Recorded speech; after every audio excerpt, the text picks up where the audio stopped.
Mzee Msasa, shukrani yangu kwako, nitakununulia Harrier mpya kabisa na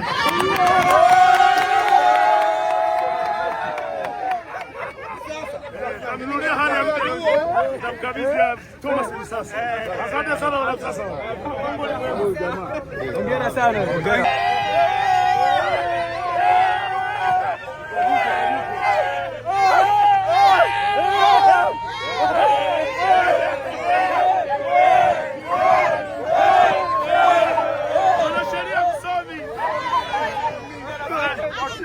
Mwanasheria msomi Thomas Msasa ni yeye ambaye alinipambania mimi nikatoka gerezani, na leo ananipambania tena kuokoa ubunge wangu wa jimbo la Kigoma mjini. Thomas Msasa, natoa ahadi leo hapo kwenye kamera hizi.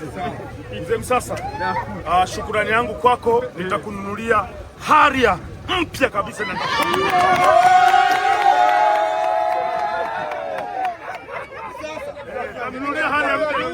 nitamkabidhi Thomas Msasa. Asante sana wana Msasa.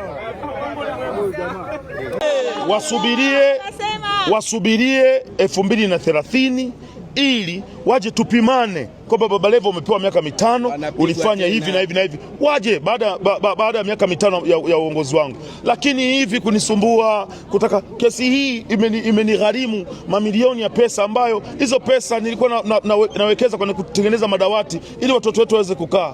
Umeelewa vizuri? Sasa unachukua hizo pesa unaanza kulipa mawakili kwa ajili waweze kusaidia kukutetea, kitu ambacho sio kitu kizuri sana. Mimi nataka niwaambie kitu kimoja. Watulie, waone kazi ya Baba Levo katika jimbo la Kigoma mjini. Washuhudie kati ya wale ambao walitangulia na Baba Levo ni nani ambaye ameyafanya yaliyo mema. Chama cha Mapinduzi na viongozi wangu naona wako hapa. Chama cha Mapinduzi kiliangalia katika watu ambao tumeomba nafasi ya kupeperusha bendera ya chama, ikaona tunampa huyu darasa la 7, tunaachana na wasomi wote, tunampa la 7 kwa sababu walipima, waliuliza, wakaona huyu ndiye anayefaa kutuvusha. Sasa niko katika harakati ya kuonesha utofauti, watu wanakuja kuniletea vurugu, kuniletea kesi. Mimi namshukuru sana Mwenyezi Mungu na naishukuru mahakama imetenda haki, iwaache tufanye kazi, matokeo watayaona. Sio hivyo jamani? I'm so happy.